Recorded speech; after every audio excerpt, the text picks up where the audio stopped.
திருச்சிற்றம்பலம். தென்னாடுடைய சிவனே போற்றி, எந்நாட்டவர்க்கும் இறைவா போற்றி.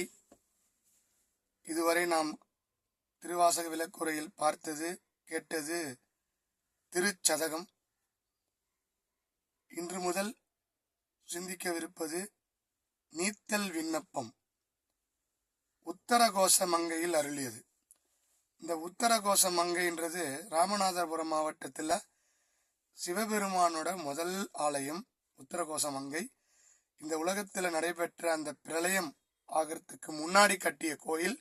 3000 வருஷம் பழமையான கோயில். இலந்தை மரம் 3000 அந்த கல்லா ஆயிடுச்சு அந்த மரம், அது இருக்கு. இதெல்லாம் போய் நம்ம பார்க்கணும். அங்க மாணிக்க வாசகருக்கு அருள் கொடுத்த இடம். உத்தரகோச மங்கையில பாடிய பாடல் இந்த நீத்தல் விண்ணப்பம். அப்படின்னா ஃபார்ம், இறைவன்கிட்டயே ஒரு அப்ளிகேஷன் ஃபார்ம் கொடுக்கிறார், விண்ணப்பிக்கிறார். அப்படி சொன்னா விண்ணப்பம், நீத்தல் விண்ணப்பம். இறைவன்கிட்ட அவரு என்ன கேட்கிறாருன்னு நம்ம தொடர்ந்து பார்ப்போம். மொத்தம் 50 பாடல். முதல் பாடல் நீத்தல் விண்ணப்பம், 6வது பதிகம். கடையவனேனை கருணையினால் கலந்து ஆண்டு கொண்ட விடையவனே விட்டு உறுதி கண்டாய், விரல் வேங்கையின் தோல் உடையவனே மன்னும் உத்தர கோசமங்கைக்கு அரசே, சடையவனே தளர்ந்தேன் எம்பிரான் என்னை தாங்கிக் கொள்ளே அப்படின்னு பாடியிருப்பார். கடையவனேனை கருணையினால், இந்த கடையவனாகிய என்னை உன்னுடைய கருணையினால் ஆட்கொண்டையப்பா.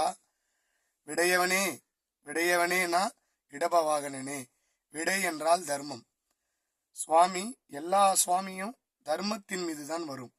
அதுக்குத்தான் இறைவனுக்கும் நந்திக்கும் குறுக்க போகாதீங்கன்னு சொல்றாங்க. தர்மத்துக்கும் கடவுளுக்கும் நடுவுல யாரும் குறுக்க போகக்கூடாதுன்னு அர்த்தம். விடை என்றால் தர்மம்.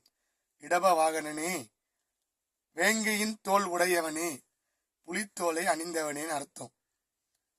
மண்ணும் உத்தரகோச மங்கைக்கு அரசே. உத்தரகோச மங்கையில அம்மாவோட பெயர் மங்கள நாயகி சமேத மங்களநாதர். அந்த அம்மாவோட அரசே, கணவனே. சடையவனே தளர்ந்தேன். சடையவனேனா தலையில கங்கையும் சடையும் தரித்த இறைவனே, நான் சோர்ந்து போயிட்டம்பா. எம்பிரான் என்னை தாங்கிக் கொள்ளேன்னு, என்ன நான் ரொம்ப சோர்ந்துட்டேன், உன்னை எப்ப பாப்பேன்னு தெரியல. எனக்கு காட்சி கொடுத்தது பெருந்துறையில. அப்பதான் திருவாசகம் எழுத ஆரம்பிச்சார். உத்தரகோச மங்கையில நீத்தல் விண்ணப்பம் என்ன கேட்கிறாருன்னு நம்ம தொடர்ந்து சிந்திப்போம். திருச்சிற்றம்பலம்.